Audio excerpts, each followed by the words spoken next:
Eu sou a Ana Paula, gerente de conteúdo da FISPAL. A gente está dando início, então, a esse webinar, que para a gente é muito importante, nesse momento que nosso país está passando, entregar para vocês, nossos visitantes, um conteúdo relevante, né? Então, a gente tem pegado os principais temas aí, que são dores de vocês, para apresentar nesses webinars. E hoje a gente está com um time super de peso. Eu queria agradecer a todos que estão participando, porque realmente a gente conseguiu elencar um time maravilhoso. E a todos que estão assistindo também. Como é que vai funcionar? A Simone, convidada mais que especial, vai ser nossa mediadora.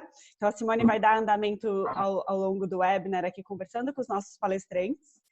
E vocês, participantes, ao longo também do webinar, o pessoal do background vai explicando para vocês como fazer as perguntas, mas não precisa esperar o horário de perguntas para vocês. Vocês podem ir mandando para a gente. Logo aqui do lado, embaixo da tela, tem uma parte onde está escrito participantes e logo do lado Q&A, Q&A. É por ali que faz as perguntas, não no chat. Tá? Então, a gente vai estar de olho onde está o Q&A. Tá bom, gente? Depois manda um ok aí no chat para ver se você sabe onde está o Q&A, mas a gente vai avisando ao longo do webinar. Tá bom? Vamos começar então, Simone. Eu queria agradecer o Daniel, Rodrigo, Fernando, Rodrigo também, Guilherme e o Célio, por todos pela participação. Simone, tá com você. Tá ótimo, muito bom. Bom, pessoal, eu vou rodar aqui para cada um se apresentar. Eu sou Simone Galante, da Galunion, uma empresa especializada em alimentação, que catalisa conhecimento, network, vários materiais e também projetos de consultoria e inovação. E eu vou começar esquentando aqui um pouquinho e em seguida eu vou passar para cada um. Quando cada um começar a falar, fala 2 segundos o que faz, também para todos saberem aqui. Acho que vai ficar mais rápido, mais ágil. A gente tem bastante gente aqui hoje para falar. Então a gente vai, o tema é delivery, e o que eu tenho para trazer para vocês sobre isso é o seguinte: a gente está vivendo uma disrupção no mercado de food service. Não é de hoje, isso tem vindo gradualmente transformando os modelos de negócio, porque a gente tem hábitos dos consumidores mudando, e tem a entrada de empresas como plataformas de tecnologia em delivery também entrando no nosso segmento. Então a gente monitora esse mercado já há algum tempo e viu, por exemplo, ano passado em Singapura, a gente já viu que mundialmente, 26 países monitorados, a gente já tem essa questão do delivery e do takeaway representando 54% de todas as transações no mundo de restaurantes. Então, e no Brasil não está muito longe disso. O IFB monitora, falou que 45% das transações que acontecem no nosso segmento já estão acontecendo fora do local. Isso quer dizer o seguinte, aquelas pessoas que não estão consumindo dentro dos nossos restaurantes. Em faturamento isso é menor, é alguma coisa em torno de 36%, ou era. Porque agora o que a gente vê de verdade é que o único lugar que a gente tem para faturar é através dessa venda para não ser consumida no local. Então, conceitualmente, isso não é só delivery, né, gente? Isso é o grab and go também, isso é o catering, isso é o takeaway, né, para as pessoas que podem pegar ali além do delivery. Então, vamos pensar um pouquinho por que isso é uma disrupção de verdade. Porque a gente está num segmento que todo mundo come todo dia. Então, é um segmento de alta recorrência. Tudo que tem, todas as questões de tecnologia chegam para ajudar essas possibilidades serem transformadas e indo para o mundo um pouco mais digital. Então, eu quero aqui pedir para todos para fazer uma reflexão sobre isso. E quando a gente fala da Covid-19 entrando nesse cenário, entrando outros elementos de pandemia, nos resta faturar via esse canal. E vou perguntar para todos aqui agora. Eu vou começar com o Daniel, por favor. Daniel, e aí? Vai continuar protagonista o delivery? O que vocês estão vendo para o novo normal? O delivery está conseguindo sustentar a chama acesa? Legal. Bom dia a todos, bom dia a quem nos escuta. É um prazer estar com vocês hoje aqui. Eu sou o Head de Digital e de Novos Negócios da Blooming Brands, que no Brasil temos as marcas do Outback e do Abbraccio. E, Simone, com certeza, acho que o que vem pela frente é um novo consumidor. E, como você falou, esse canal já ganhava tração, mas ainda quando você comparava com países mais avançados que nem na Ásia, era pequeno. A gente pegava os números de 2019, a gente falava de uma penetração ainda baixa, de 4%, 5%, e um crescimento de 9%, né, que parece super elevado, mas quando a gente compara com China, onde tinha uma penetração de 20%, uma recorrência muito mais alta, né?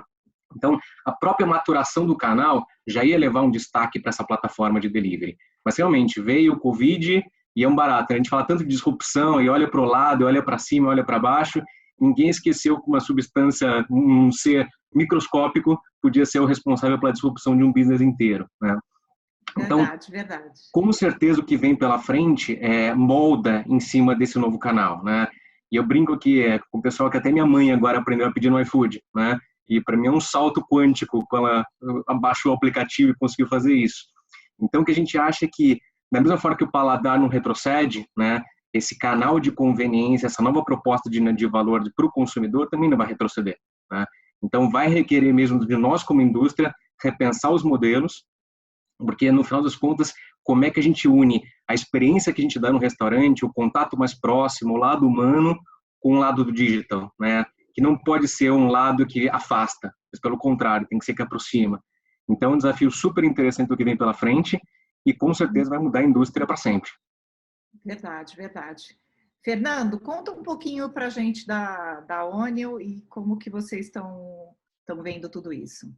Obrigado, Simone. Prazer estar aqui com vocês. Eu sou Fernando Taliberti, sou fundador da Onion. A Onion é uma plataforma de pedidos digitais que tradicionalmente até era mais focada em quem está indo consumir num restaurante, né, e que podia já fazer o seu pedido e pagar e retirar esse pedido, né, num restaurante de balcão, por exemplo, numa praça de alimentação, mas mesmo num restaurante de dine-in você poder ter uma experiência sem precisar interagir com o garçom, sem precisar pedir a conta, etc., né? Então a gente criou uma plataforma e a gente entrega essa plataforma em vários formatos, né? A gente é uma plataforma onde muitos dos nossos clientes usam isso no formato white label, quer dizer, divulgam com a sua marca, tem um aplicativo, um site com a sua marca. E a gente está dentro de alguns marketplaces. Existe um marketplace com a marca da Onion, mas a gente tem outros marketplaces publicados por parceiros, né? E essa é a graça. A gente, para o nosso cliente restaurante, ele vai estar em vários canais, né? A gente recentemente foi muito puxado para entrar e servir os nossos clientes também no delivery, então a gente agora está iniciando com força esse movimento e passa a suportar então todas as modalidades de pedido digital que os nossos clientes esperavam e que os nossos consumidores esperavam também.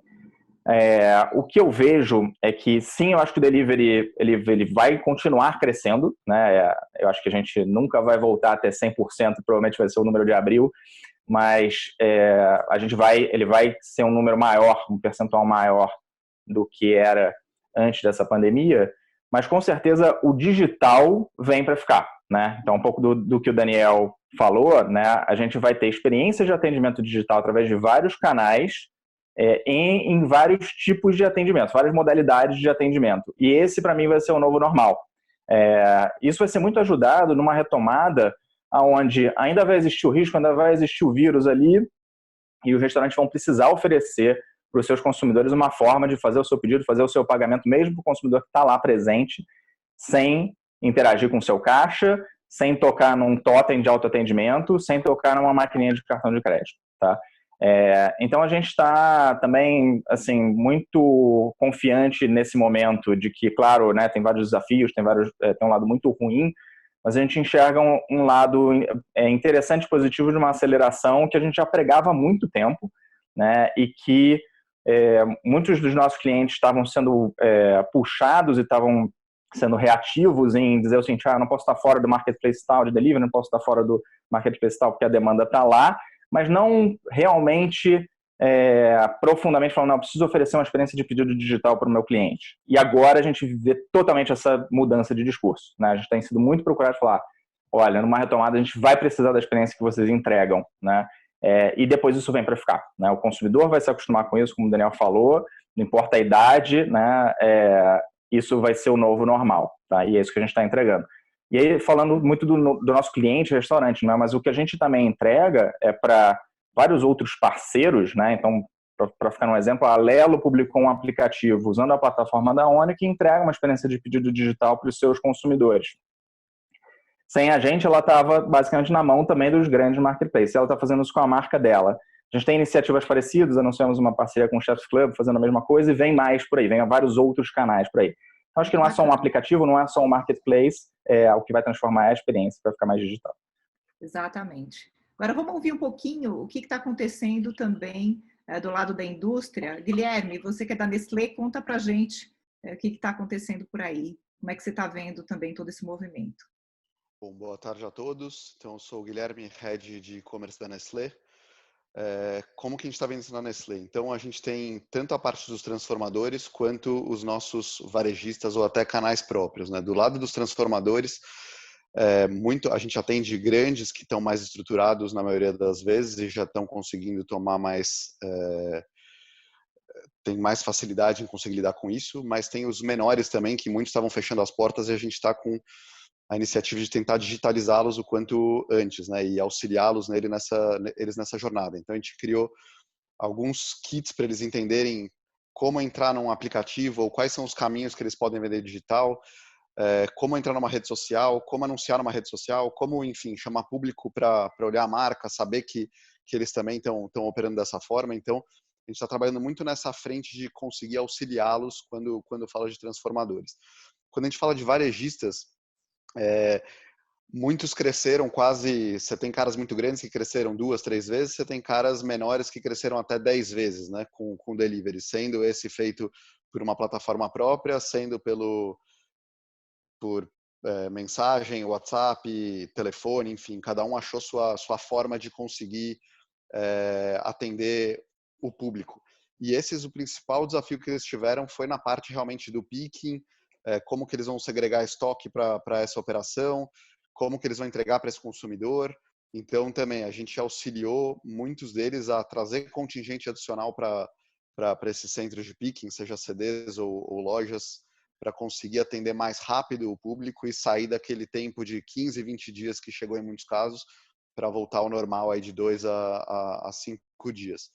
A gente reforçou muito alguns planos também, tendo em vista que o canal digital está crescendo substancialmente nisso, então aportar mais recurso para o canal digital deles e não tanto para o canal offline, né? Dos nossos canais próprios aconteceu muito parecido, a gente estava um pouco mais preparado, né, pelo tempo que a gente já trabalha em algum deles, mas foi interessante dentro dos nossos CDs a gente ter que criar o distanciamento, rotinas de tempos, turnos diferenciados, né, para os colaboradores trabalharem mais distantes um dos outros, para não ter risco de contaminação. E até então a gente está passando bem por esse período, assim, sem nenhum tipo de problema maior. Então essas são as principais frentes e como que a gente pode ajudar o pequeno varejista também, além dos pequenos transformadores, agora a se digitalizar. Então é o nosso próximo projeto que vem aí nos próximos dias. Muito bom, muito bom. Agora eu queria pedir para o Rodrigo Rosalim contar um pouquinho para a gente também da plataforma da Nimo e o que vocês estão vendo nesses crescimentos, como é que os operadores estão sendo ajudados aí por vocês também.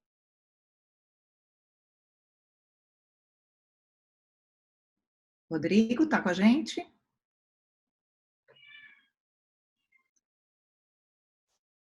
Rodrigo Oliveira, vamos fazer esse papel, então, que eu queria depois trazer... Vamos lá, Simone. Acho que ele voltou aí. Vai lá, Rosalie. Bom, pessoal, caiu aqui, deu uma travada aqui. Meu nome é Rodrigo Rosalim, eu sou o fundador aqui da Nimo, que a gente iniciou lá em 2013, foi uma das primeiras plataformas aí de delivery.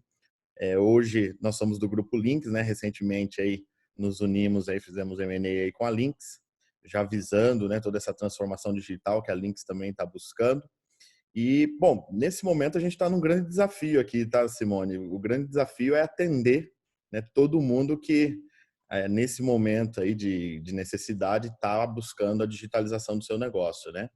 Então, a gente está fazendo isso, a gente montou uma força-tarefa aqui. A Nimo é uma plataforma que oferece, né, a restaurantes, empresas de alimentação fora do lar, um meio de ter um canal white label, né, com a sua própria marca, para vender online. Então a gente entrega para ele um e-commerce, aplicativos, pedidos via WhatsApp. Nós entregamos também algumas integrações com redes sociais, os serviços de mensageria. Então é toda a digitalização, tanto para o delivery, takeaway, pedidos agendados, pedidos na mesa com leitura do QR Code, como acontece lá na Ásia, né, muito forte na China com o WeChat. Então, nesse momento, assim, a gente percebe que não tem mais volta, tá? Todo mundo buscando algumas soluções. Quem não tinha delivery hoje, né, até então, tá vendo algumas alternativas, porque é muito difícil, como o pessoal mesmo citou, você implantar o delivery de uma hora para outra. Tem toda a questão de entrega, tem também a questão da operação em si, que não é fácil de ser estruturada assim tão rápido. Alguns conseguem, mas outros não. E aí o pessoal agora tem uma sacadinha bem legal aqui que o pessoal está usando, inclusive com a nossa plataforma, que é oferecer um cupom de desconto, né, de um produto para o consumidor consumir lá no futuro.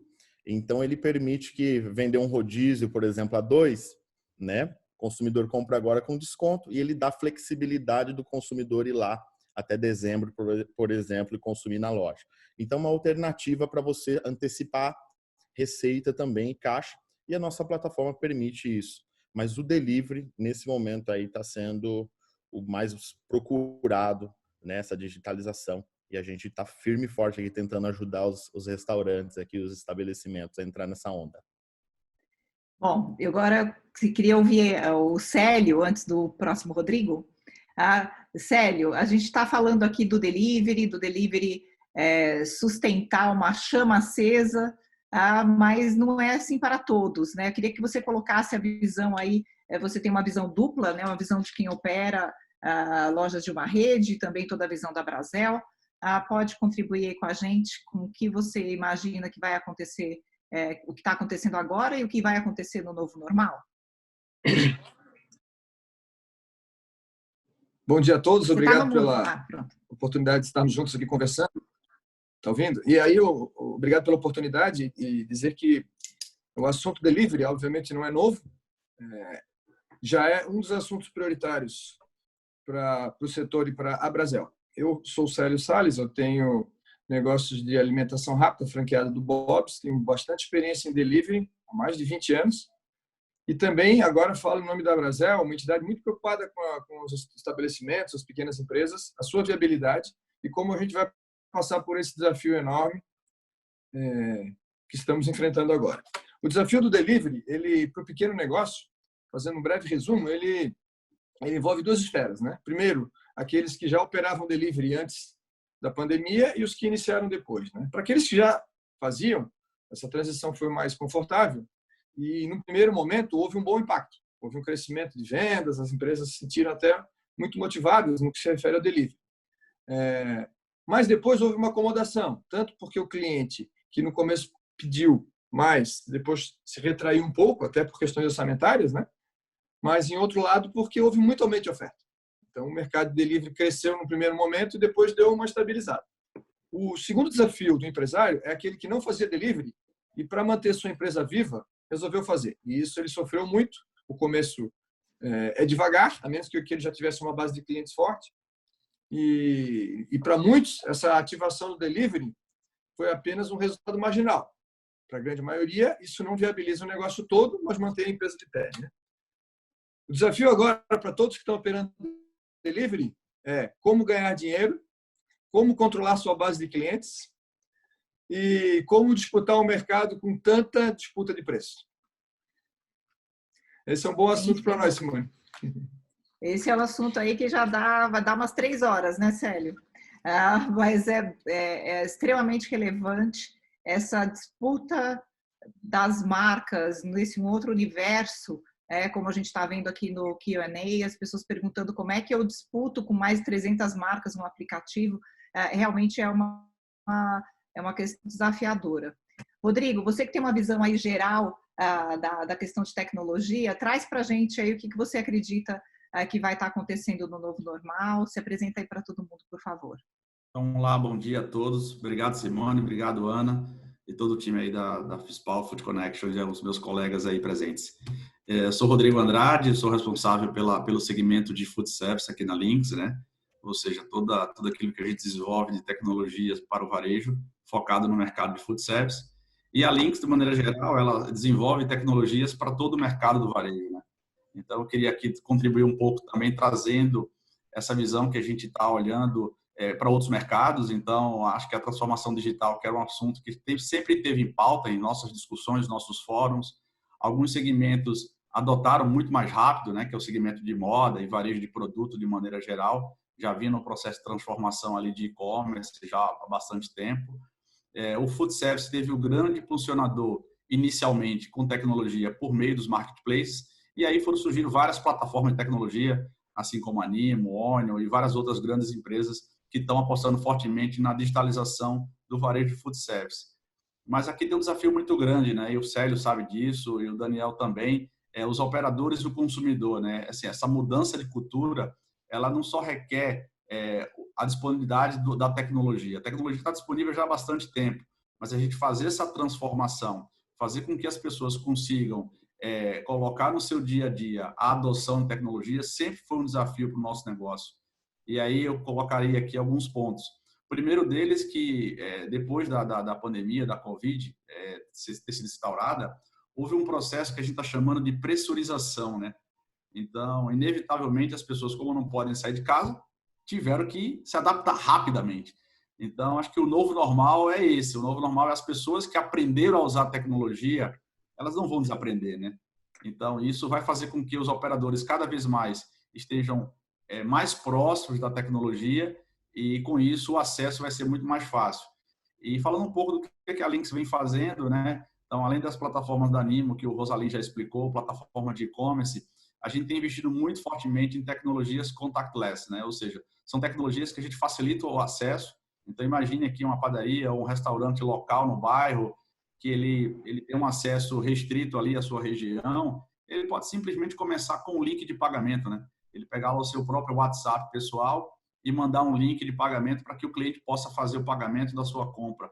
Ou ir gradativamente aderindo a soluções mais sofisticadas, soluções que controlam mais o negócio dele. Então, eu acho que aqui não existe segredo e não existe regra pronta para os operadores. Eu acho que a gente tem que adotar a cada medida, a cada necessidade, experimentando coisas novas para entender aquilo que, de fato, atende ao seu público e, de fato, possa ajudar o seu negócio. Mas com um ponto muito relevante que o Daniel e o Célio já comentou, né? E provavelmente já deixa a bola quicando para você, Simone, que é o acesso aos dados, né? Então, você passa a conhecer o seu consumidor. Esse foi e sempre foi o grande desafio do operador de food service, né? Como é que eu conheço o meu cliente? Que até então, ou era a venda balcão, ou era o table service. E acho que aqui passa por um outro cenário, um outro estágio de você poder se relacionar e criar uma régua de relacionamento com o seu cliente. Você sabe que ontem, Rodrigo, eu estava conversando com o pessoal da Startse, e que está trabalhando sobre gente, né, nesse mundo, nesse plano digital, e a gente estava comentando exatamente sobre isso, como os restaurantes normalmente conseguiam ler os seus clientes com muita facilidade. Então, você olhava vários sensores, vamos dizer assim, né? Então, assim, o sorriso, se a pessoa estava satisfeita ou não na hora que ela colocava a comida na boca. Quer dizer, se você tinha várias questões no presencial que você fazia com que você achasse que você conhecia o seu cliente. Quer dizer, você realmente conhecia aquele cliente, estava ali no barriga no balcão entendendo aquele teu cliente, mas, de repente, se você não tem os dados daquele teu cliente, a hora que ele não está mais lá, você não tem mais a oportunidade de se comunicar com ele. Então, a gente está passando por essa transformação da consciência dos dados, né, de como é que eu vou me comunicar. Quem tinha marca já no plano digital sai na frente, sem dúvida nenhuma, né? Quem já se comunicava pelas redes sociais ou por outros canais, realmente tem essa questão. Mas ainda fica o desafio dos sensores. Assim, como é que eu tenho certeza que aquela pessoa que pediu aquele delivery ficou satisfeita? Ou como é que eu fidelizo essa pessoa? Então, eu queria fazer uma pergunta aqui para o Daniel. Daniel, a gente sabe, assim, nesse nosso cenário que conquistar clientes, tornar o cliente fiel, sempre foi o que, né, moveu os nossos negócios em alimentação fora de casa, com o food e o service, né? O alimento, o serviço, o relacionamento. Tá? Como é que vocês hoje estão fazendo no grupo do Blooming Brands para criar essa diferenciação mais duradoura, estabelecer essas relações? Conta para a gente sobre as ações de solidariedade que vocês têm feito, né? Afinal, a gente viu, né, que isso pode ser uma coisa bacana. Vamos lá. Legal. Simone, acho que assim, o mantra para a gente desde o começo dessa jornada digital para a companhia que a gente não pode perder a mão da experiência, né? E não importa se ela está no digital, no canal offline, não importa, né? A gente precisa garantir que a experiência que levou o Outback e o Abbraccio a serem quem eles são hoje não pode ser perdida, pelo contrário, tem que ser melhorada, né? Então, é a somatória de pequenas coisas que ajuda o cliente a lembrar, a se sentir querido, a se sentir pertencido ao ecossistema que fazem diferença, né? Então, dou alguns exemplos aqui. A gente faz questão de enviar o pão australiano e o pão do Abbraccio com azeite com ervas em cada pedido, né? Isso vai de graça, sim. Por quê? Porque a gente faz isso na loja, então tem que fazer no online. Outro ponto que a gente faz super importante, a gente manda uma cartinha individual para cada cliente com diferentes pontos de vista, desde um playlist, para ele falar, olha, quer sentir dentro do Outback? Acesse esse playlist, escuta nossas músicas, abaixa um pouco a iluminação da sua casa, tenta trazer mais a atmosfera do restaurante para dentro da sua residência, né? Acho que são pequenas ações que fazem a gente aproximar as pessoas, mesmo estando a seus quilômetros de distância, né? E um ponto super importante, que até o Rodrigo comentou, uma coisa que a gente faz, e você também falou, Simone, como é que a gente lê esses sinais? A gente faz questão de tentar falar com 100% dos clientes pós-consumo. Consegue falar com todos? Nem sempre, né? Mas é necessário ligar e falar, e aí, foi tudo bem com a sua entrega? Comida chegou boa? Alguma sugestão? Ou seja, tem outras maneiras, né? A gente não pode usar o digital como, né? Não, eu não consigo falar porque ele está longe. Pelo contrário, tem tantas outras ferramentas de comunicação agora que tornam o processo muito mais interessante. E aí, falando um pouco de solidariedade, acho que nesse ponto, talvez um dos melhores legados dessa crise seja esse movimento que a gente está vendo, né? As empresas acordando que a iniciativa pública não consegue fazer tudo, as empresas precisam ser mais ativas nesse quesito, e eu tenho orgulho muito grande de trabalhar na Blooming Brands por causa disso. Desde 2004, né, a gente faz o Blooming Day, que basicamente pega toda a renda que a gente vende das Blooming Onions e reverte para as instituições de caridade, né? Então, Médicos Sem Fronteiras, ultimamente o Make-A-Wish, né, fazendo o desejo de crianças com algum tipo de câncer. Isso conecta muito com o consumidor, dá um aspecto mais humano para a marca, né? E a gente viu que nessa crise a gente podia catapultar ainda mais, né? Porque só se prender um dia, por que não fazer coisas agora recorrentes? Então a gente teve uma sacada super legal com o time de marketing de pegar 75% do nossos ovos de Páscoa produzidos, de alguma forma abastecer hospitais, pequenos mercados, para garantir que eles tivessem uma injeção de caixa adicional com a venda de um produto que eles não tivessem comprado, né, em cima de uma marca que a gente sabe que é super forte. Então a gente conseguiu aí fazer um movimento super legal, que teve uma explosão de demanda que a gente nem conseguiu comportar, mas que num pouquíssimo espaço de tempo, 81 mercados em São Paulo já estavam com o ovo de Páscoa do Outback vendendo, e histórias super legais, falando que graças à venda daquele ovo de Páscoa, ele conseguiu pagar a folha de pagamento por mais 15 dias, coisa que emociona, dá um link emocional muito grande para quem trabalha com a marca, e dá mais vontade de fazer cada vez mais, né? As lives que a gente está fazendo agora também são super importantes, a gente doou mais de 3 toneladas de alimento, né, só participando nesse escambo de estar presente naquele ambiente que é, de novo, completamente online, mas ser lembrado, mas também com aspecto de solidariedade e de lembrar do ser humano e de quem está precisando mais.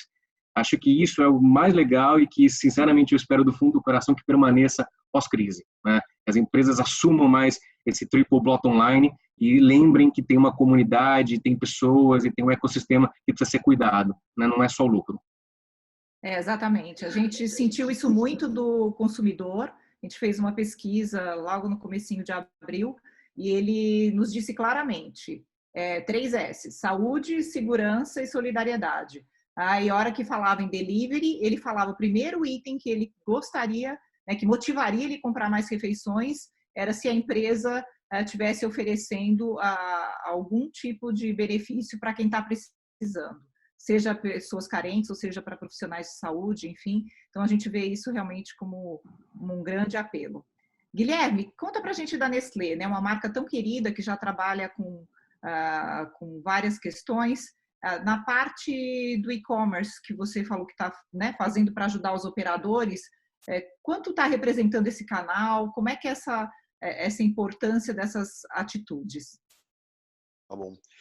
Bom, para os operadores, o que a gente tem feito muito, até que eu falei no começo aqui, a gente tem montado materiais para que eles entendam como se digitalizar, porque muitos dos nossos operadores hoje, né, os transformadores e até os pequenos varejistas, eles hoje ainda não são digitalizados e não conseguem atender o público assim. Então, a gente tem feito uma série de manuais de como eles enfrentam esse momento, feito algumas parcerias com aplicativos ou até empresas de delivery para reduzir algumas comissões ou para conseguir explicar para esses transformadores o porquê dessas comissões e, enfim, como é novo para eles, acabam tendo um choque às vezes pelos valores, mas isso tudo tem sido quebrado com esse tempo.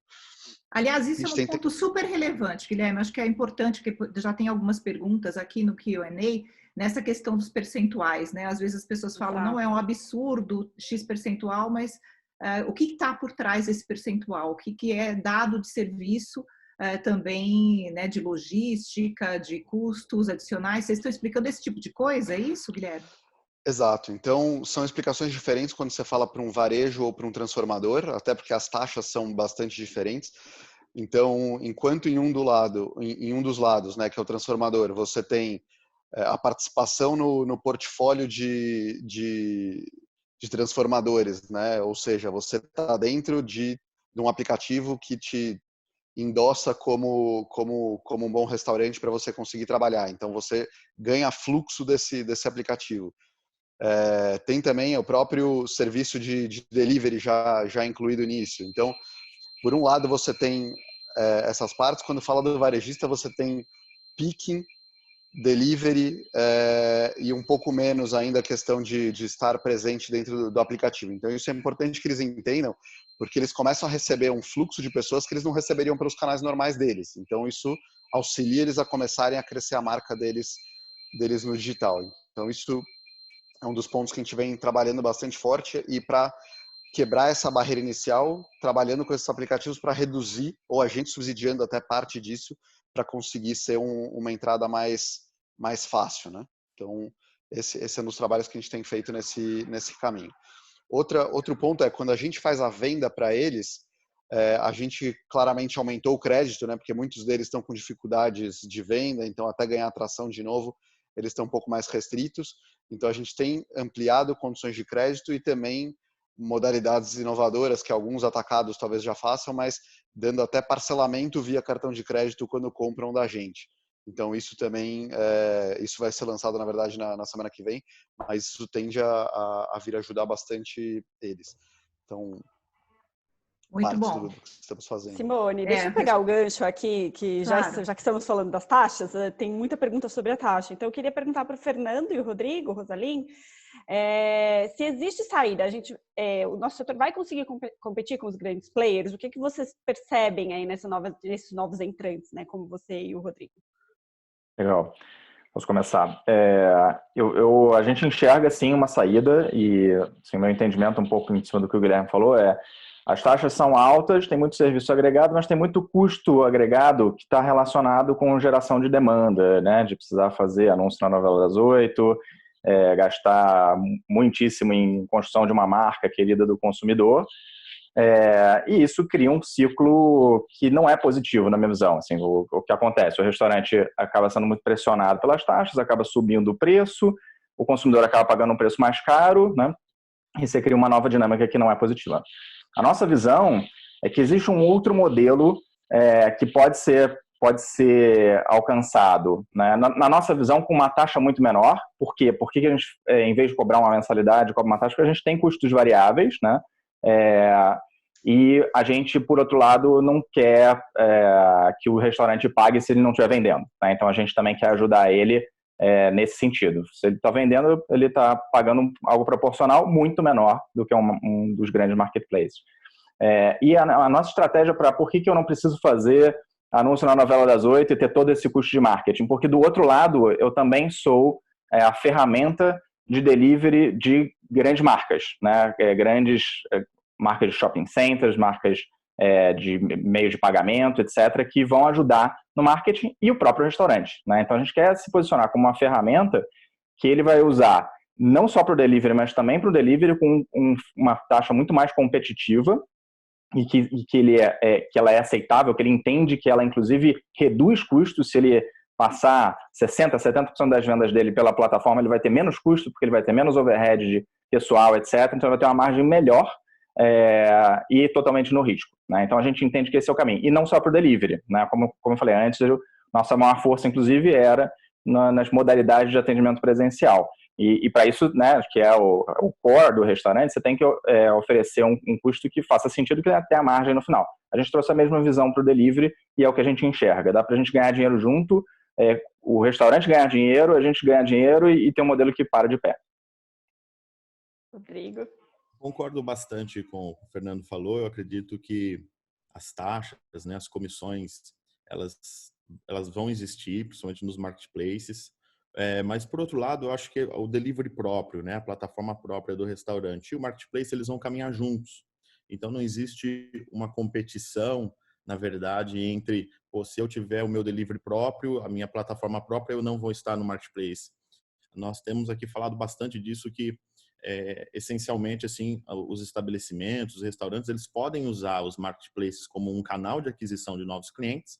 Obviamente que vai ter um custo de aquisição do cliente um pouquinho maior, mas aí depois ele pode usar técnicas e algumas coisas que, por exemplo, a própria embalagem ou na entrega, alguma coisa, um cupom de primeira entrega ali, para ele fazer o pedido diretamente, né, através dos canais do restaurante, ou pelo WhatsApp com uma automação, né, ou através de um aplicativo próprio, de um telefone, né? Que na verdade o telefone já não é mais tão recomendado, porque aí a gente teria problemas também de atendimento, linhas ocupadas.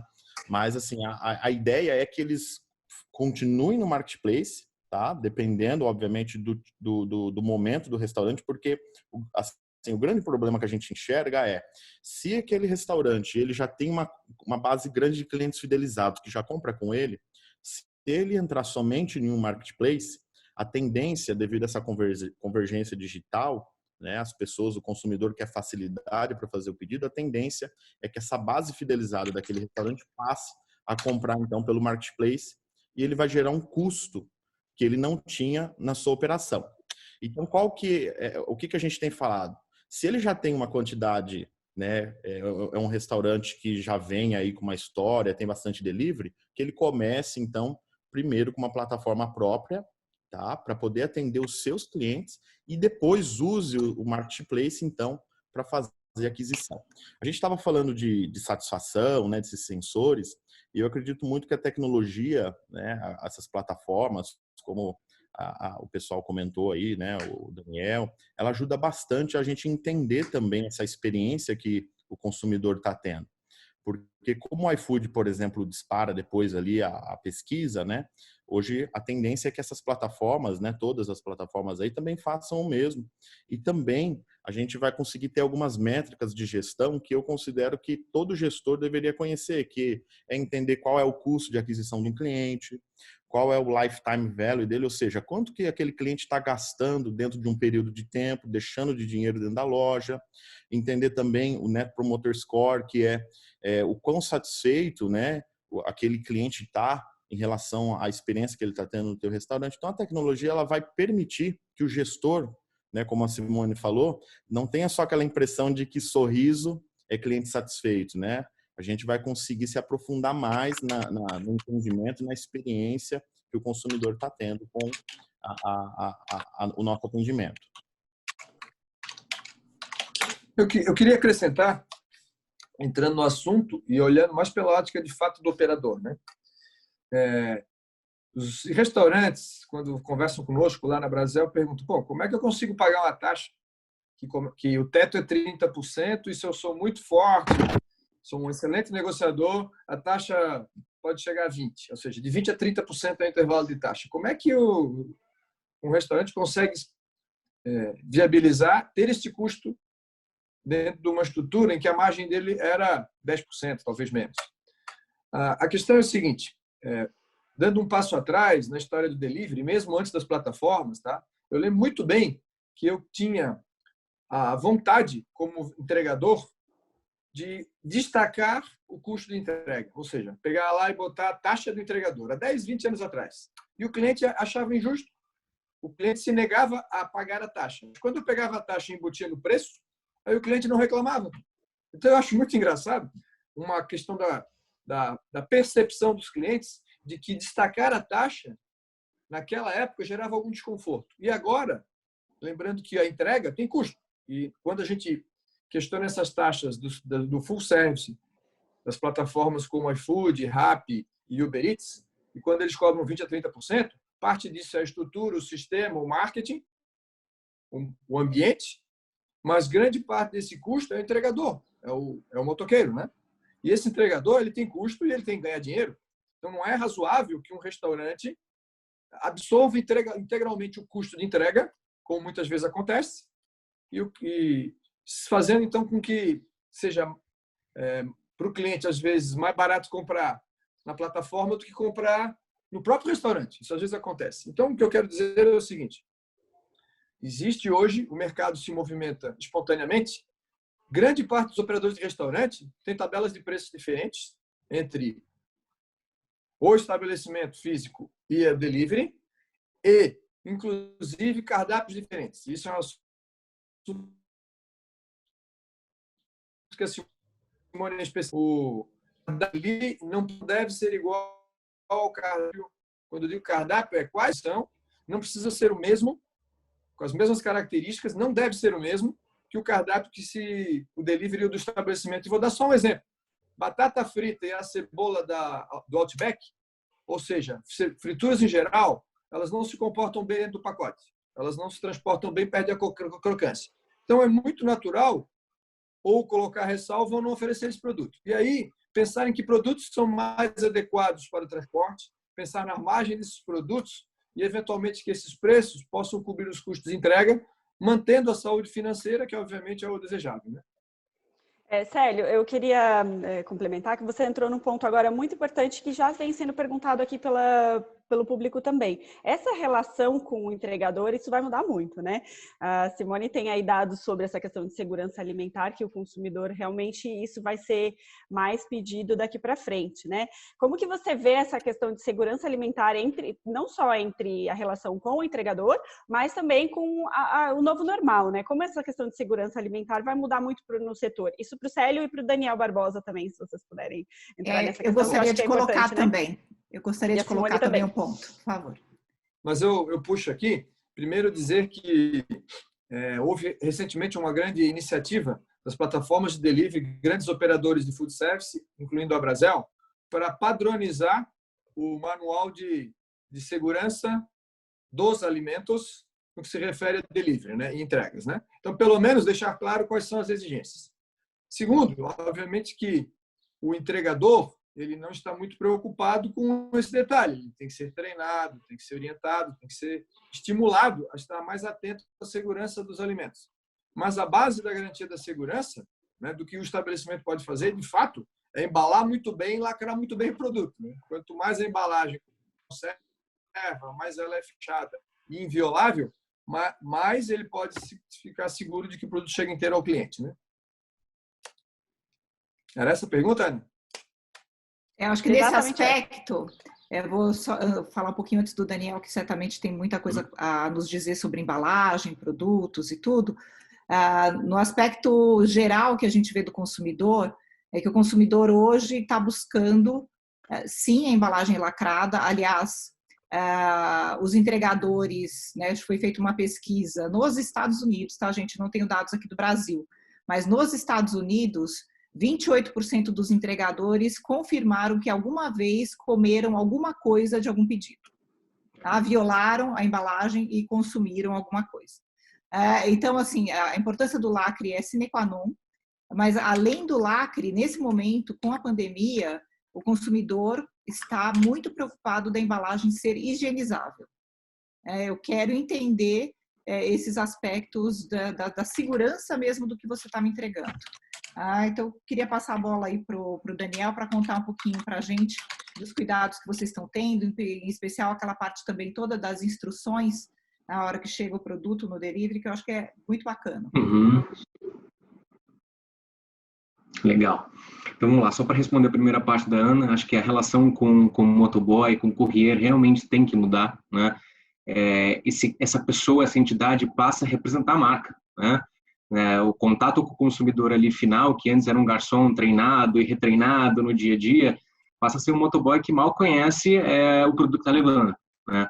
Então, a gente faz muita parceria junto com os operadores para trazer esses motoboys mais próximos, né? Desde oferecendo um café, uma água, uma tomada para recarregar um celular, para mostrar um pouco mais o lado humano para a gente, para ele ajudar a gente a transmitir um pouco do que a gente quer como marca, né? Mas com certeza isso vai evoluir bastante. E a gente ainda esbarra com um ponto muito, muito nefrálgico, que é demanda e capacidade, né? Quem aqui não pegou uma sexta-feira chuvosa e viu que os pedidos de vez entregue em 20 minutos passaram a ser entre 1 hora e 20 e prejudicou toda a experiência, né? Então, tem uma evolução também desse modal que passa por uma automatização, uma robotização muito forte. E eu acho que agora a tecnologia vem realmente, seja por drone, uma coisa um pouco mais automática nesse processo, vai também catapultar, né? Você já vê, inclusive, iniciativas de prédios residenciais em São Paulo com uma área específica para pousar drone para fazer entrega, né? Isso. Então, a gente vai ver essa tecnologia. Né? Talvez lockers também, enfim. Lockers, com certeza. Então, a gente vai ver uma mudança grande também nessa jornada, nesse last mile, né? E no quesito embalagem, concordo com o que vocês falaram. No final das contas, a gente está tentando o máximo possível a pegar as medidas que já são padrão de segurança alimentar e garantir um cheque ainda mais parrudo em cima desse processo. Quando a gente pensou em embalagem no começo, tinham 3 coisas muito fortes para a gente, né? Proteção da integridade do produto, ou seja, o produto tem que chegar bem no consumidor, senão não adianta, né? A gente pede experiência de cara, mas pegar essa experiência junto com a questão do que a Simone falou do lacre, né? É super importante o consumidor até se conscientizar disso. Se tiver o lacre rompido, não consome, devolve, né? A gente deixa isso super claro, porque infelizmente tem um ecossistema que a gente não controla. E o segundo ponto que a gente falou também muito importante para a nossa marca, que a gente infelizmente fala um pouco menos do que deveria, é a questão de sustentabilidade, né? A gente desde o começo tentou sair ao máximo possível do plástico ou de materiais não recicláveis, porque um lado ruim de toda essa tendência do delivery é que vai gerar muito mais embalagem em aterro sanitário. Então, nossas marcas precisam se preocupar também do que acontece com nossas embalagens pós-consumo, né? Então, a gente está olhando muito para isso. Claro, também tem identidade da nossa marca, né? Estamos olhando, sim, sempre para novas tecnologias. Acho que o Brasil ainda é muito pobre, de verdade, de uma infraestrutura de empresas mais parrudas. Ou a gente tem customização, ou a gente tem escala. É difícil achar os dois. E achar para essa questão de uma embalagem talvez mais higienizável, que mais controle ainda, é uma busca contínua, né? Mas, no final das contas, é super importante também lembrar os consumidores que não importa a embalagem, chega em casa, tira ela, coloca numa embalagem, né, num prato, alguma coisa que você sabe que controlou e lavou, pega toda essa embalagem, joga fora, lava a mão e aí sim vai consumir, né? Acho que independente de como você recebe, isso é prática básica para a gente garantir uma boa higiene. Daniel, segura essa parte aí de segurança, dessa questão de sustentabilidade, que é super polêmica, né? Mas eu queria perguntar, para não perder o gancho, para o Rodrigo Oliveira, já que falamos de tecnologia, como que você vê o delivery, né, nessa questão de tecnologia futura? O que os restaurantes podem esperar da tecnologia, principalmente no Brasil? Falando um pouco mais de Brasil, né, porque a gente está vendo drones aí, mas isso ainda não é uma realidade brasileira, né? Então, assim, dentro da nossa realidade, o que vocês esperam que a tecnologia vai mudar no nosso segmento? Boa pergunta, Ana Paula. Pegando um gancho um pouquinho que o Daniel comentou e o Célio também. Antes de já entrar direto nessa sua pergunta, eu queria só passar aqui rapidamente algumas etapas que a gente enxerga no processo de implementação de um delivery, né? Parece que é muito simples, né? Simplesmente o cara vai lá, disponibiliza, agora eu vou entregar delivery. Não é. É complexo, é trabalhoso, mas isso faz parte do negócio quem opera restaurante, padarias e similares, né? Então, tem que ter um olhar aí por algumas etapas. A primeira delas, já muito bem comentado aqui, é a operação, né? Ou seja, revisar cardápio, revisar a embalagem. Isso também é tecnologia. A gente acha que tecnologia somente é desenvolver software, sistemas, Mas investir fortemente numa embalagem adequada, assim como a Simone falou, também é tecnologia. E a gente vem, nos últimos anos, acompanhando aí algumas feiras internacionais. O setor de embalagem está investindo pesado nesse negócio, porque realmente o crescimento do delivery não é só por conta da pandemia. Isso já vinha sendo acelerado fortemente, principalmente no mercado americano, que transformou o negócio de delivery, que até pouco tempo atrás era pouco relevante. A questão dos canais de venda, como a gente já falou aqui, o WhatsApp,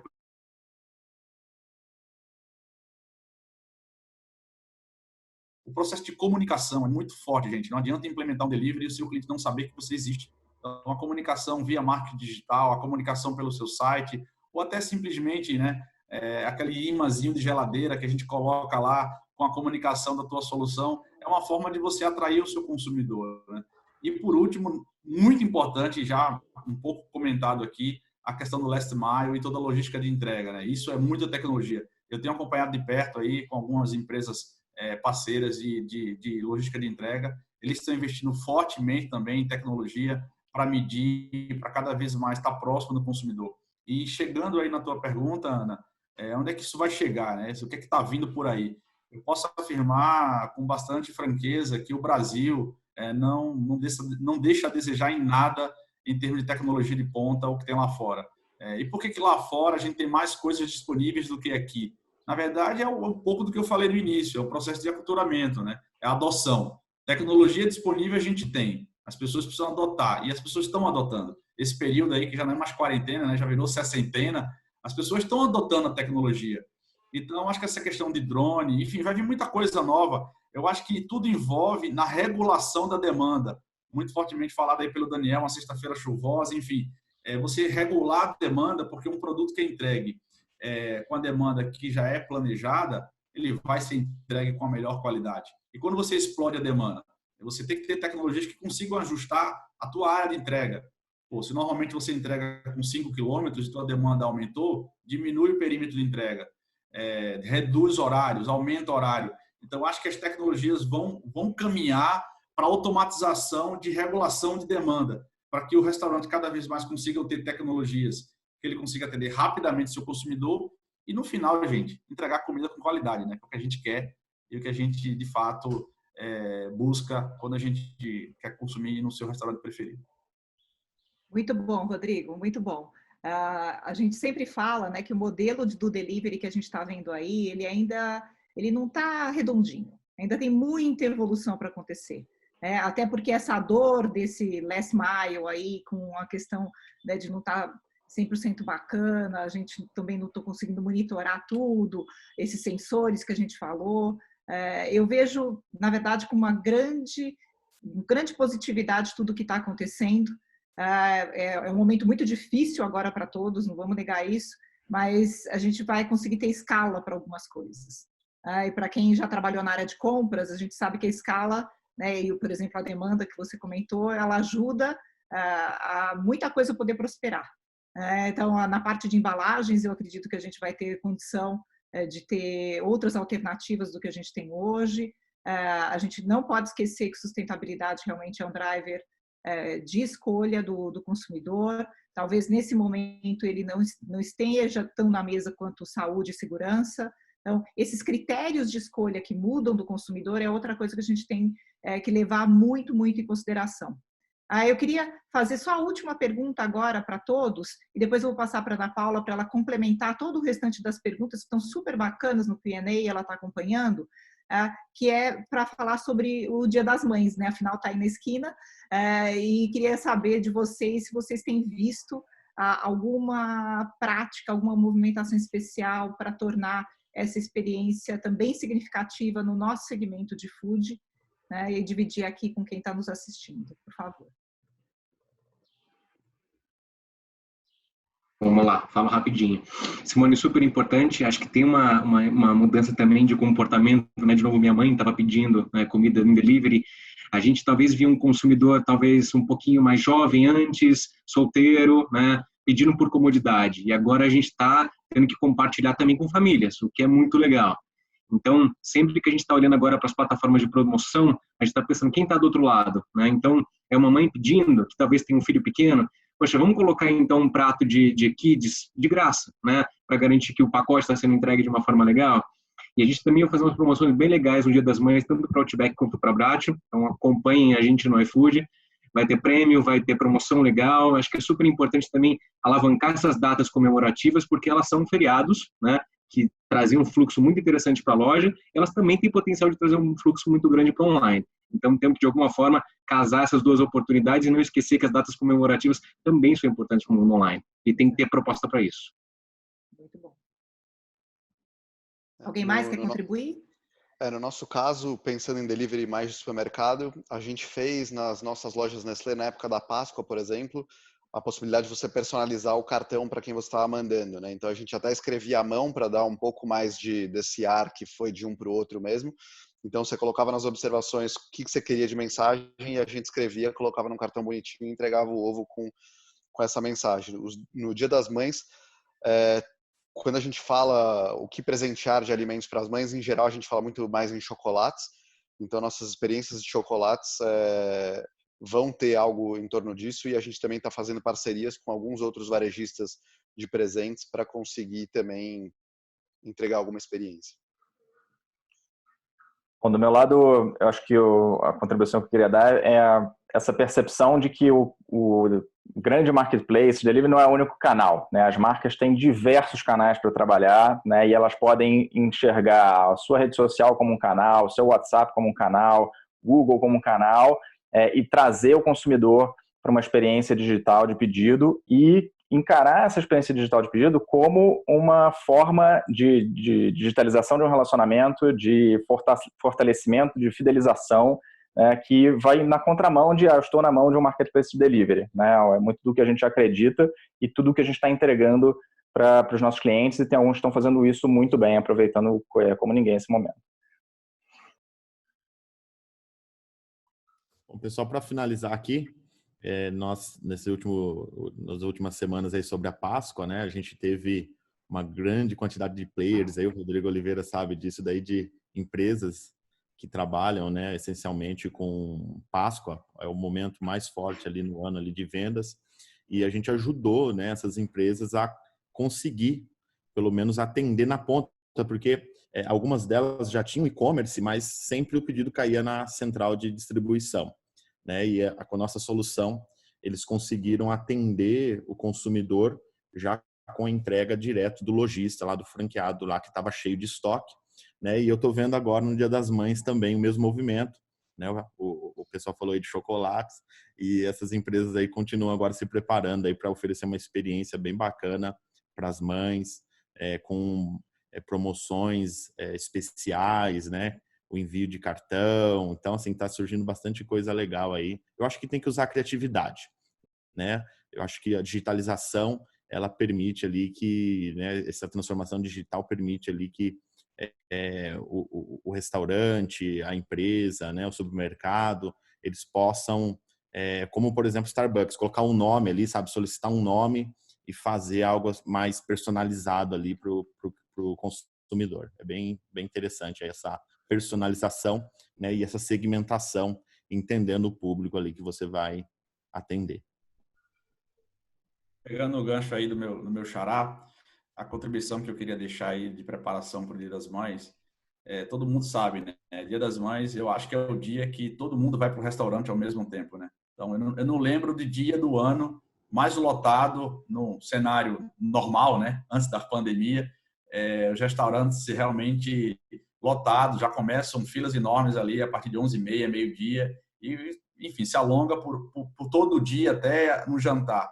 Então, não tenho dúvida que no final de semana do Dia das Mães, delivery vai bombar. Assim, não tenho dúvida disso. Então, acho que a gente tem tempo.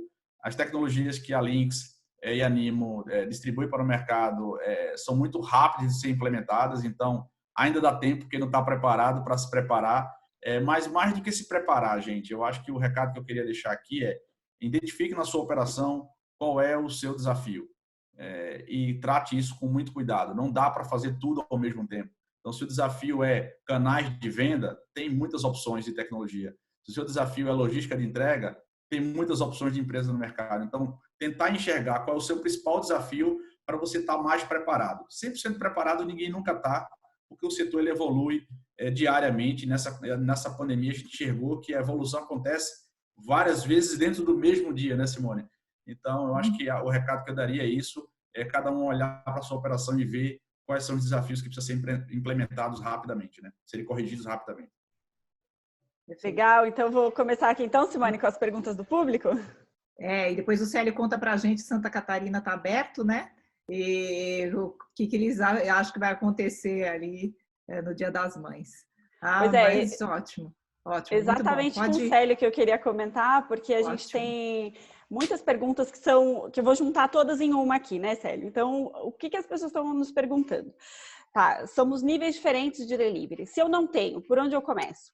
Se eu já tenho, como que eu dou esse salto? E como que eu faço essa diferenciação dentro dos 300 restaurantes que tem lá na plataforma?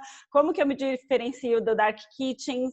Então, essa questão de diferenciação e upgrade do delivery tem sido muito perguntado. Então, eu queria que você desse dica para eles, né, de como que eles podem se diferenciar e também melhorar a parte do delivery. Essas são típicas perguntas palestra, né? Porque juntando essas aí, eu vou tentar fazer uma síntese. Dá para puxar o gancho do Dia das Mães com o que foi colocado. Dia das Mães tem perspectiva de aumento de demanda, mais pedidos e perspectiva das pessoas gastarem um pouco mais, sendo a refeição do Dia das Mães uma ocasião especial, um presente, as pessoas podem gastar mais. Então, obviamente que assim como os restaurantes físicos sempre fizeram, cardápios especiais para o Dia das Mães, o delivery também deve. No entanto, o cardápio de delivery tem que ser pensado a partir da logística, a partir da velocidade de preparo, a partir da capacidade de produção de mais pedidos, otimizando todo o sistema de produção, talvez enxugando o cardápio, dando menos opções ou compondo itens que possam estar em vários kits, né? Então, a sugestão do Dia das Mães é: pense bem no cardápio especial, inclua cardápios mais sofisticados, cardápio família, mas tudo isso pensado para que tenha velocidade e capacidade de preparo e boa conservação no transporte. A pergunta sobre diferenciação em plataforma, ela se responde pelo simples ato de se colocar no lugar do cliente quando entra num aplicativo. Um cliente típico, quando vai a um aplicativo, ele tem 4 filtros básicos. É o filtro de preço, o filtro de tempo de entrega, o filtro de tipo de comida e o filtro de qualidade, nota atribuída ao estabelecimento, né? Sobre os 4, o restaurante tem que ficar atento. Sob o ponto de vista de tempo de entrega, que é um fator crítico para muita gente, é a administração do raio de atendimento. O Rodrigo mencionou. Em cada plataforma, tu pode pedir para ampliar ou reduzir a área de atendimento de forma que você consegue ficar dentro dos 30 minutos de tempo total de entrega, reduzindo o raio e fazendo com que o cliente fique mais propenso a comprar. Quando o tempo de entrega passa de 30 a 40 minutos, o cliente começa a ficar um pouco desconfiado e talvez desista do pedido. Sobre preço, é uma guerra. Mas quando se fala de disputa de preço nas plataformas ou mesmo com as cloud kitchens, que são cozinhas especializadas em delivery, nada é diferente do que o mercado real. No mercado físico, na minha rua, onde eu vendo hambúrguer a 20, tem um hambúrguer de 10 e tem vizinho que vende a 7 e tem vizinho que vende a 30. Então, a competitividade em preço não é diferente na plataforma de delivery do que é no mundo real.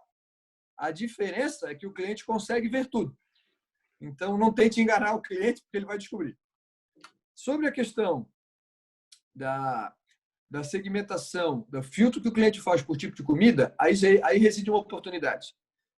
Ao invés de tu fazer um cardápio genérico, vamos supor um restaurante que tem um pouco de comida típica de algum lugar, mexicana, e alguns pratos mais tradicionais, cardápio genérico perde oportunidade no delivery. Então, o delivery, tu pode fazer submarcas. As plataformas permitem que uma mesma CNPJ crie submarcas. Então, uma plataforma, vamos dizer que o nome do estabelecimento seja Comida Boa. Então, é Comida Boa, ou esse nome ou qualquer outro, mas focado no pedaço do cardápio que é mexicano, para parecer especializado. E aí, quando houver um cliente filtrar por tipo de comida, ele encontra você bem destacado lá. Também pode botar a mesma empresa, comida brasileira, né? O exemplo mais natural ainda típico, comidas muito parecidas e exóticas, que tem bastante procura. O sushi é a mesma base alimentar e de produção de um tipo de comida que se chama poke, que é uma comida da ilha do Hawaii, né? Então, essas duas cozinhas são os mesmos insumos, os mesmos procedimentos de preparo, mas tem temperos diferentes, certo? Então, isso pode ser colocado, ao invés de um único cardápio, 2 apresentações distintas. Mas, por último, o mais difícil mesmo é se destacar no ranking, no rating, ou nas notas dos clientes. Isso porque, diferente do que acontece dentro do estabelecimento físico, onde o cliente faz uma reclamação e tem direito a dar resposta, na maior parte das plataformas, o cliente fala o que quer e tu não tem direito de contrapor, né? O cliente, muitas vezes, eles fazem reclamações injustas ou atribuem o problema não ao estabelecimento, mas a processos do sistema ou processo do entregador. E também, o próprio entregador, hoje, quem entrega através de aplicativo e entregador nuvem, sofre muito, porque tem muita malandragem, muitas distorções que nós temos que aprender a lidar e continuar negociando com as plataformas para que evoluam os sistemas, porque existem muitas coisinhas que tornam injustas as notas atribuídas aos restaurantes. É óbvio que, como um todo, esses problemas ocorrem genericamente, então essas injustiças podem gerar nivelamento. Mas meu foco hoje como operador, número 1 é a nota que eu recebo da plataforma, o rating. É ela que ranqueia entre os 300 hamburguerias, isso é um número real, que tem na minha região, certo? O meu ficar entre as 3 de cima. São sugestões. Faltou responder alguma? Sim, respondeu várias. Essa questão de rating tem muito a ver com a experiência do consumidor, né? Eu acho que o Daniel pode dizer um pouquinho para a gente que estar bem posicionado nos apps tem muito a ver com o que você entrega, né? E tem alguma coisa para comentar sobre isso, Daniel? Aí é questão de que nem você vai no supermercado onde está teu produto, né? Você está na base da plataforma, você vai olhar ali menos. Ele tem que estar ali no olhar da sua visão. E o posicionamento é isso. E realmente tem tudo a ver com experiência. Então, acho que a minha sugestão, e o Célio já falou todos os pontos realmente da jornada, façam esse pós-venda também, né? Peguem o telefone, quando possível, liga para o consumidor e entenda, porque uma coisa engraçada, né? Quando o cliente está puto, né, ele vai dar uma nota negativa. Agora, quando ele está satisfeito, não necessariamente ele vai te dar uma nota positiva, né?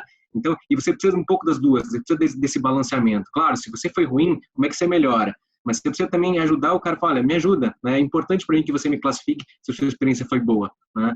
Então, usem o canal para também fazer um pós-venda. É super importante nessa jornada. Quanto melhor vocês fazem isso, mais classificação positiva entra, que ajuda também a balancear as negativas que eventualmente acontecerem. Essa era a próxima pergunta e já foi respondida, né? Era sobre se chatbots tracking calls era uma boa estratégia, mas pelo que a gente viu, sim, né? Tem que focar nisso porque isso melhora o seu rating, né? Com certeza, mas aí eu não falo de chatbot, tá? Tem que ter o lado humano. O que a gente pede é para os sócios operadores ligarem para os clientes, tá? Você acha que nesse então, momento, quanto mais a gente estabelece esse lado humano da conversa...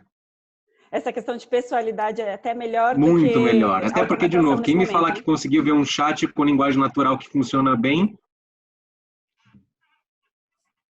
mais, tá? Eu acho que é super importante. De novo, a gente não pode ver o digital como afastar as pessoas, precisa aproximar. Então, para aproximar, tem que ter um contato humano. A gente está falando de tecnologia, mas ela ainda também não é 100%, né? A gente tem que combinar a tecnologia com as questões humanas, né? É isso. Legal.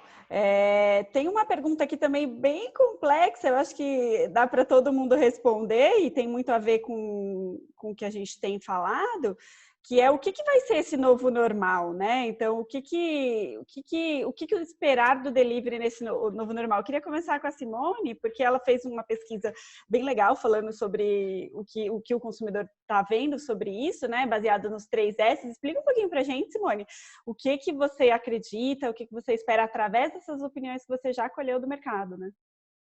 Então, a gente colheu exatamente o que estava acontecendo na alimentação na pandemia. Então, hoje, claramente, a hora que a gente vê critérios de escolha, a gente tem higiene, limpeza lá em cima no consumidor, para depois a gente ter sabor, preço justo e outras questões. E a gente também viu toda essa questão de solidariedade para motivar o consumidor a estar comprando mais no delivery.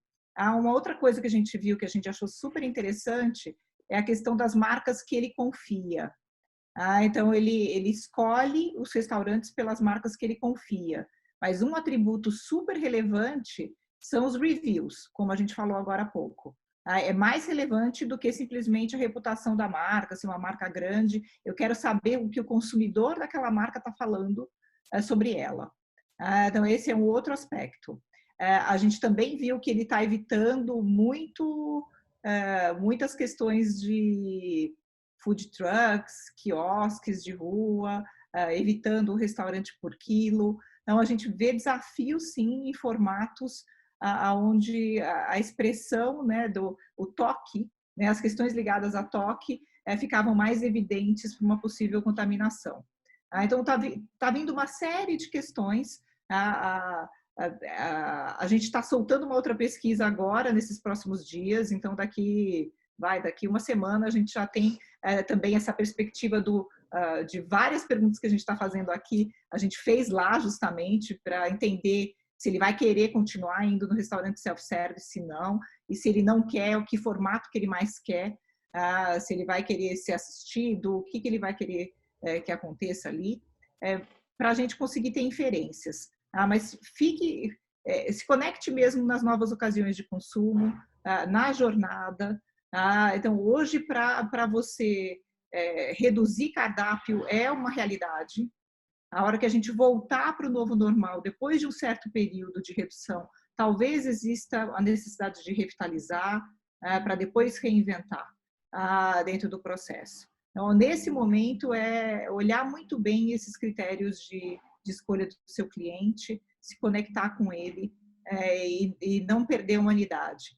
Eu gosto de contar, já tenho contado em algumas lives, mas assim, a gente tem clientes que conseguiram deixar o negócio vivo, fazendo coisas de antigamente, circulando na sua região, né, o velho e bom marketing local, indo integrar, sabe, entregas locais, os seus próprios garçons indo em todos os apartamentos e deixando folheto, pedindo para entrar em contato com o WhatsApp, fazendo listas de comunicação pelo WhatsApp e Instagram super boas. Então, tem muita ação para fazer, não paralise. Essa é uma das coisas que a gente tem falado e a gente acredita muito que vai acontecer. Mas a gente tem uma listinha aqui de 8 questões de desafios para o novo normal. Eu acho que a gente podia fazer uma nova, né? Para a gente conversar só sobre o novo normal, em geral, não só no delivery. Sim, mas o que eu percebo aí da sua fala também é essa questão. Às vezes a inovação é voltar ao básico, né, gente? Voltar a coisa que a gente já fazia mais antigamente, coisas de relacionamento mais próximo com o consumidor nesse momento de crise. Isso chega a ser até um diferencial, né? Daniel, passando para você a bola. Legal. Só para não repetir o que a Simone falou, acho que um ponto super importante, a gente fala muito do consumidor, mas não vamos esquecer do nosso colaborador, né? Quem está na linha de frente hoje também está passando por muitas mudanças pessoais, profissionais, está segurando uma onda super difícil. Então, como é que nós também, como empresa, conseguimos garantir a saúde mental e física desse colaborador para que realmente ele opere e saia mais forte disso? Acho que, de novo, a solidariedade ajuda, né? A gente mostrar o que a empresa veio, o cara se sentir parte disso, mas vamos olhar muito próximo para o colaborador hoje, porque esse também é um consumidor, ele também vai mudar no futuro. E tem uma questão de medo que talvez vai ficar ainda permanecer mais do pós-crise, que a gente tem que tratar isso também, né? Não só, de novo, do ponto de vista do consumidor, mas quem está operando no front, né? Então, acho que é super importante olhar para esses dois lados, não é só para o CX, né, mas para olhar para a questão do colaborador em si. Rodrigo Oliveira. Vamos lá, muito boa aí a explicação do Daniel e da Simone. Eu acho que muitos operadores pensavam, né, que delivery antes da pandemia e até na própria pandemia antes da pandemia era mais um canal de venda. Durante a pandemia é a única opção que eu tenho para sobreviver. De verdade, a gente entende que e é mesmo. Acho que por mais que tenha triplicado as vendas no delivery, em muitas operações não chegou longe de chegar no teto do faturamento que vinha antes da crise. Mas eu acho que o aprendizado que a gente vem tendo, né, a gente vem recebendo muita contribuição dos nossos clientes, parceiros e do mercado em geral, é que o delivery ele tem que ser tratado como um negócio. Ele é uma unidade de negócio. Ele não é um complemento do negócio. E isso traz uma série de aprendizados que a gente falou muita coisa aqui hoje. Então, acho que esse é um ponto que eu gostaria de deixar aí como reflexão, que cada operador aí que está nos assistindo, que pense delivery como sendo um novo negócio e não como um negócio que faz parte do anterior, entendeu? Fernanda Taliberti. Eu reforço um pouco o que o Rodrigo falou, né? Eu acho que muitos restaurantes acabaram, antes o delivery era um canal incremental, uma venda incremental. Agora é o canal, né? E aí você está simplesmente na mão de um marketplace de delivery que às vezes cobra uma taxa maior do que a sua margem, né? É uma ameaça para a sua sobrevivência. Então é realmente se enxergar numa nova realidade, onde não só o delivery, mas um atendimento digital é uma necessidade, vai ser, eu acho que essa é a herança, né, do novo normal para os vários canais, e abraçar e se preparar para isso, né? Pensar e executar como que eu vou me estruturar para fazer o atendimento digital nos vários canais, né? O marketplace vai ser um desses canais, mas não depender só dele, não enxergar que essa aqui é a minha tábua de salvação e é uma boia furada, né? Eventualmente, se ele vai comer toda a minha margem. Rodrigo? Bom, teve uma pergunta aí que talvez não foi respondida, que falou sobre como, para quem está começando, né? E eu acho que para quem está começando agora, algumas pessoas, como o Daniel falou, ainda não estavam preparadas para o delivery. Acho que o primeiro passo é fazer uma pesquisa, né, no mercado, entender ali na região, né, qual o tipo de público ele tem, concorrentes, fazer um cliente oculto, ou seja, fazer um pedido no concorrente para ver como que é a experiência, né, como que ele vai receber aquele produto, ou até mesmo, se ele está começando o delivery, fazer um pedido oculto, né, na própria loja dele para entender quanto tempo está demorando, né, se a entrega chegou, o pedido, a embalagem não chegou rompida e etc.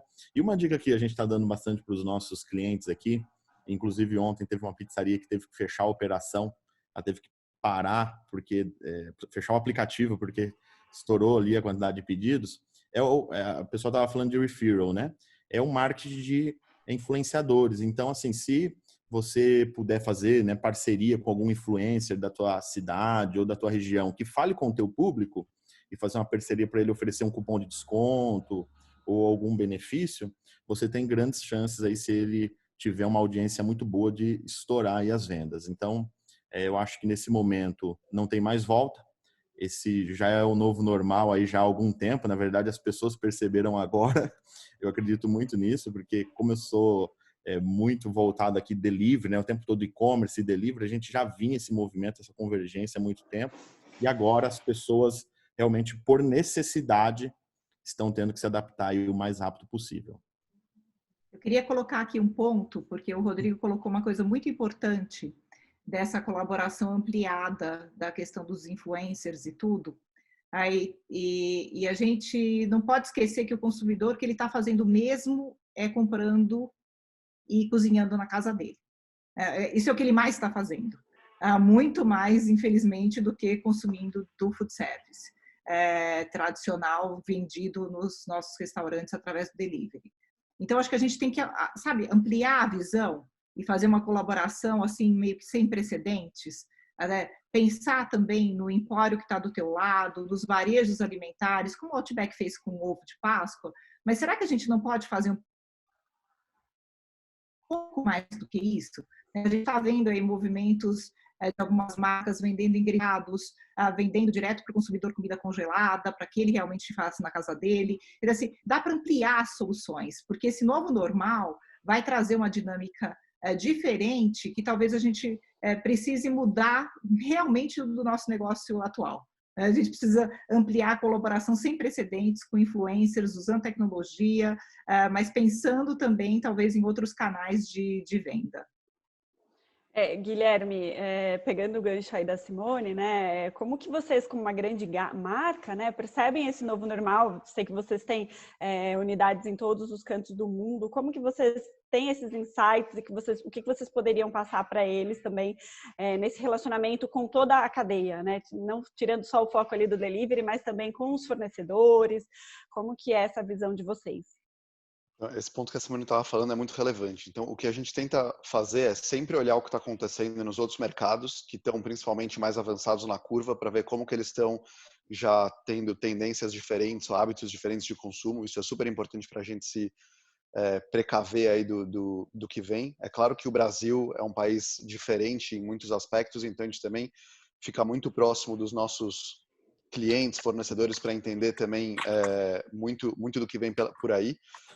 Os hábitos mudaram bastante, então o fato das pessoas ficarem mais em casa, elas aprenderam a fazer serviços que elas não estavam acostumadas a fazer, ouviram que talvez é menos doloroso algumas coisas do que elas imaginavam do que era antes. Então vai acabar sim que elas vão cozinhar mais em casa, talvez os deliveries vão ter que ter cardápios um pouco diferentes para atender realmente o que a pessoa vai se predispor a pedir de diferente no delivery, principalmente quando você fala no período diurno, né? Porque à noite talvez mude um pouco menos, mas quando você fala de dia, com o aumento de home office das empresas, que tem sido muito, e finalmente todo mundo aprendeu a trabalhar dentro de casa e viu que você até trabalha mais, com mais, enfim, foco e consegue realmente fazer as coisas no dia a dia.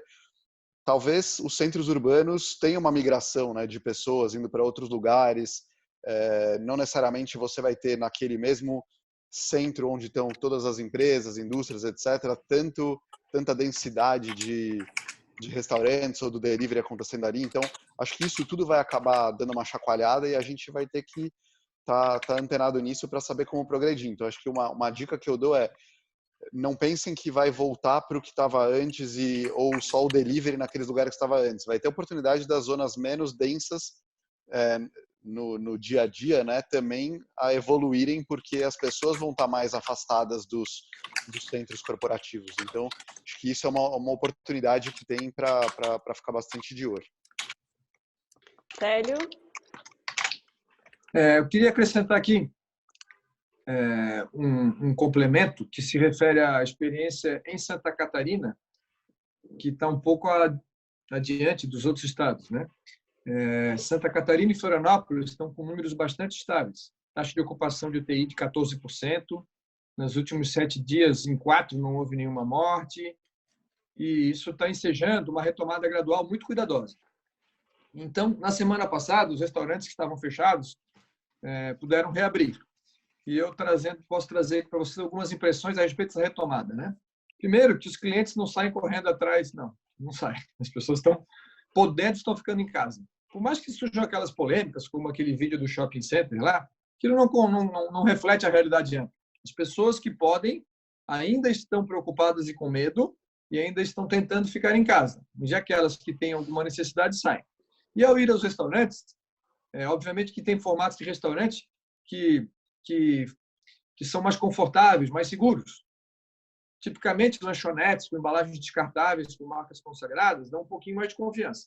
Já o consumo do buffet, por exemplo, ele é um consumo que envolve mais riscos, mais proximidade, compartilhamento de utensílios. Então, isso tudo está mostrando que a retomada, o reinício das atividades para os restaurantes não é uniforme, nem por atividade, e depende até da localização do restaurante. Por isso, fica aqui um recado que se relaciona com o tema delivery. Quando houver a retomada, pondere bastante o comportamento do seu consumidor e sua vizinhança, mas não tenha grande expectativa. As taxas de retorno vão de 20%, 30%, 40%, dependendo do formato. Shopping centers têm ainda mais dificuldade, porque as regras tendem a liberá-los só num segundo momento, e quando isso ocorre, as taxas de circulação são menores ainda, menos do que da restaurante. Então, quem tem alimentação em restaurante sofre um pouquinho mais de tempo ainda. Digo isso porque essa retomada sendo lenta não pode desarmar e nem deixar de dar atenção ao delivery. O delivery continua sendo importante, mas gradualmente, com muita seriedade e sobriedade, com muito cuidado com a segurança de saúde das pessoas, né, tanto os clientes quanto os funcionários, que gradualmente, através do delivery, possa incentivar o retorno. Já foi mencionado aqui, cupons, convites, cortesias, para a pessoa gradualmente voltar ao restaurante, evitando aglomeração, etc. Por isso, o processo ainda... Ninguém sabe o tempo que ficaremos nessa crise, nessa pandemia, né? Alguns estados estão administrando melhor isso, alguns países também, outros não. Então, é uma questão localizada de tanto do estado e município, quanto do formato do restaurante e fisicamente onde está localizado. Uma pequena impressão que eu já tenho é que todos os lugares em que a pessoa pode chegar de carro é mais seguro para ela se sente melhor. As pessoas estão evitando transporte público e estão evitando ambientes em que ela está fechada. Então, restaurante, botando mesa na rua, ele tem mais chance de atrair cliente do que as mesas dentro do estabelecimento. Restaurantes que têm estacionamento próximo, para pessoas deslocar menos, também. Então, essas questões, pensem como o cliente se sente mais seguro. Inclusive, eu fiz uma experiência ontem de, pela primeira vez, ir a um restaurante 6 semanas após ter interrompido, só para ver como eu me sentia, e é um sentimento estranho, não é muito normal. Nós estamos tão sobrecarregados de preocupação, que o ato de sair e ir ao restaurante não é muito normal. Por isso, o delivery mantém sua importância. Legal, com esses grandes insights, a gente está acabando o nosso programa, mas eu queria agradecer a você que ficou aí com a gente. Só para dar uma ideia para vocês, a gente está com 540 pessoas só aqui nesse aplicativo. Então, está passando também pelo YouTube, por outras redes. Então, agradecer você que ficou com a gente. Responde a pesquisa de satisfação para a gente ter noção do que vocês querem no próximo assunto. E agradecer imensamente a todos que participaram e contribuíram muito, muito para a gente aqui desse evento. Simone, Daniel, muito obrigada. Rodrigo, Fernando, Rodrigo também, Guilherme e Célio. Para a gente foi muito enriquecedor. Esperamos contar com vocês na próxima também. Muito bom, obrigada. Com certeza. Obrigado, à disposição. Obrigado, gente. Até mais. Obrigada. Tchau, tchau. Então é isso, gente. Até o próximo webinar. Um abraço. Até mais. Tchau, tchau. Tchau.